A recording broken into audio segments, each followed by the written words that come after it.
अभिनेता नेता बीजेपी सांसद सनी देओल आजकल सुर्खियों में छाए हुए हैं और क्यों नहीं।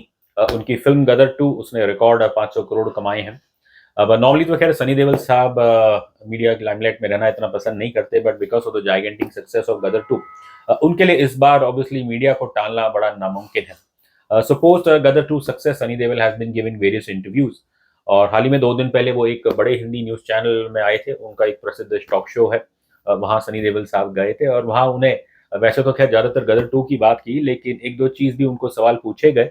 आज उन्हीं पे हम बात करने वाले हैं, लेकिन उससे पहले you know the drill by now, please subscribe to my channel and don't forget to press the bell icon.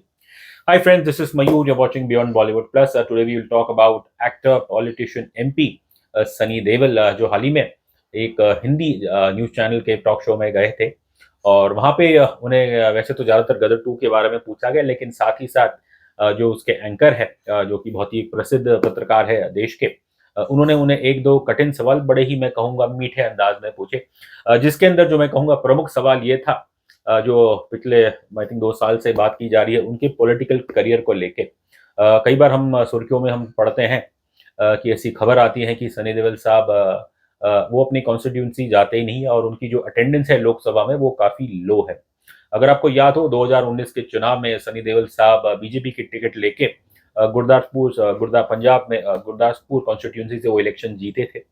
और शायद शुरू में तो obviously I think things were smooth, लेकिन उसके बाद खबर आना चालू हो गई कि सनी देओल साहब तो अपने कॉन्स्टिट्यूंसी या फिर लोकसभा तो जाते ही नहीं है। तो ऑब्वियसली उस वरिष्ठ पत्रकार ने इस बात का जिक्र किया। उन्होंने एक उनकी अटेंडेंस जो इस साल की शायद रही अब तक की, उससे भी बताया, जो काफ़ी मेरे ख्याल से barely 10-15% है। इस बात का उन्होंने जिक्र किया।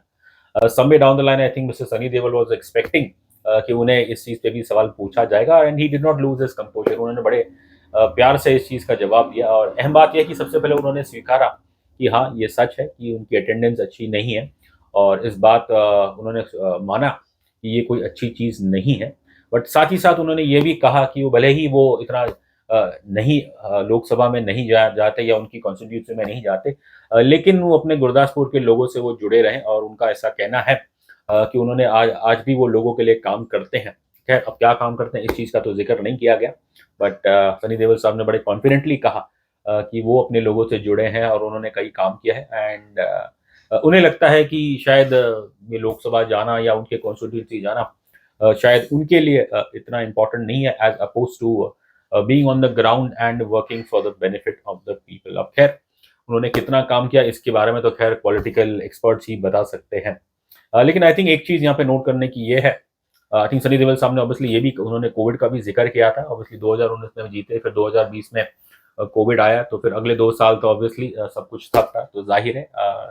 बट इस साल ऑब्वियसली जब कोविड जा चुका है और शायद उनकी कॉन्स्टिट्यूंसी के जो लोग हैं, जो उनके खुद के पॉलिटिकल कलीग्स या फिर ऑब्वियसली अपोनेंट्स हैं, तो वो तो हमेशा इस बात को लेके एक मुद्दा तो ज़रूर बनाएंगे कि कैसे एक पॉपुलर नेता और एक पॉपुलर अभिनेता जो नेता भी बन जाता है, सांसद बन जाता है, बट वो अटेंडेंस लोकसभा में उसकी काफ़ी कमज़ोर है। खैर, ये पहली बार नहीं है कि आई थिंक बॉलीवुड एक्टर्स या अदर एक्टर्स वो ऑब्वियसली पॉलिटिक्स में तो आ जाते हैं, लेकिन बड़े बहुत कम आपको केसेस मिलेंगे जहाँ पे of successful actor and politician. तो खैर, ये बात तो थी उनके अटेंडेंस को लेके। एक चीज़ मैं और ऐड करना चाहूँगा कि भले ही ऑब्वियसली सनी देओल साहब आई थिंक उनका ये कहना कि वो लोगों से जुड़े हैं, डायरेक्टली वो लोगों के लिए काम करते हैं, वो अच्छी बात है। लेकिन अगर आप अपने लोकसभा नहीं जाओगे तो ऑब्वियसली आपके जो इम्पोर्टेंट कोई बिल्स विल्स होंगे जो पास करने होंगे, जो इम्पोर्टेंट विषय हैं आपके प्रांत में, जो लोगों जो फेस कर रहे हैं, तो लोगों की बात आप सांसद में कैसे, गुरदासपुर के लोगों की बात आप सांसद में कैसे पहुँचाओगे जब आप अटेंडेंस आपकी काफ़ी पुअर है। तो खैर, हम उम्मीद करते हैं लेकिन कि शायद आने वाले पल में उनकी अटेंडेंस इम्प्रूव हो। लेकिन सनी देओल साहब ने क्लियर वर्ड्स में कह दिया कि अब अगले साल जब चुनाव आएंगे लोकसभा के 2024 में, तो he didn't seem very keen to continue, because जैसा कि हमने उनके पिता के साथ भी देखा, तो उनके पिता भी पॉलिटिक्स में आए थे और फिर ऑब्वियसली उन्होंने कहा कि ये पॉलिटिक्स मेरे लिए नहीं बनी है। और वो उन्होंने उनके पिता ने भी पॉलिटिक्स छोड़ दी और सनी देओल ने भी यहाँ पे क्लियरली इशारा कर दिया है कि वो पॉलिटिक्स उनके बस की बात नहीं। और उनकी पर्सनली इच्छा तो ये है कि वो कंटिन्यू नहीं करेंगे। लेकिन जब उनसे सवाल किया गया कि अगर नरेंद्र मोदी जी आपसे आके कहेंगे फिर से इलेक्शन लड़ने के लिए, तो उन्होंने कुछ खास जवाब नहीं दिया। बस उसने ये कहा कि वो नरेंद्र मोदी बहुत ऑब्वियसली वो उनकी काफ़ी रिस्पेक्ट करते हैं, वो काफ़ी समझदार है। और सनी देओल साहब को लगता है कि प्राइम मिनिस्टर मोदी ऑब्वियसली उनकी बात से सहमत रहेंगे।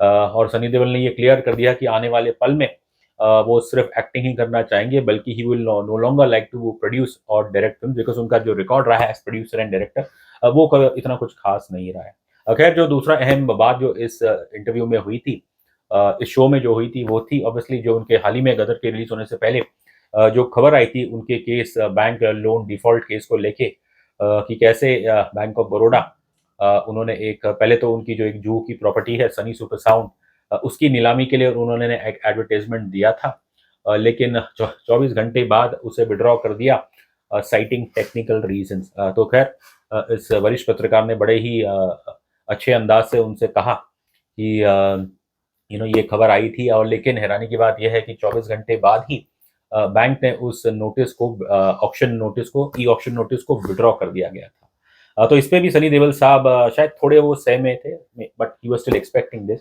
उन्होंने कहा कि उन्हें सच बताओ तो उन्हें भी नहीं पता, क्योंकि उन्होंने भी वही कहा कि कोई टेक्निकल रीजंस के कारण ये ई ऑक्शन आ गया था, और उन्होंने ये कहा कि इस नोटिस के आने से पहले उनकी बातचीत हुई थी बैंक ऑफ बड़ौदा के ऑफिशियल से, और शायद उन्होंने उनको कम्युनिकेट किया था कि वो जल्द इस मुद्दे को सुलझा देंगे, लेकिन God knows what happens in between. और बैंक ने तो पहले ई ऑक्शन नोटिस छाप दिया था, बट 24 आवर्स लेटर वो विड्रॉ कर दिया गया। तो खैर, आई थिंक दाद देनी पड़ेगी सनी देओल साहब की, ऐसे पल में जहां ऑब्वियसली तारा सिंह सब जगह छाए हुए हैं, और साथ ही साथ ऑब्वियसली दाद देनी पड़ेगी उस वरिष्ठ पत्रकार की, जिन्होंने ये दो कठिन सवाल सनी देओल साहब को पूछे। But hats off to mister Sunny Deol for the composure, for the way he answered. And कहीं ना कहीं ऑब्वियसली मैं कहूँगा, ऑब्वियसली टेक्निकल रीजन तो हमें नहीं पता, बट एक ईमानदारी थी सनी देओल साहब की, जब वो इन दोनों क्वेश्चंस का उन्होंने जवाब दिया।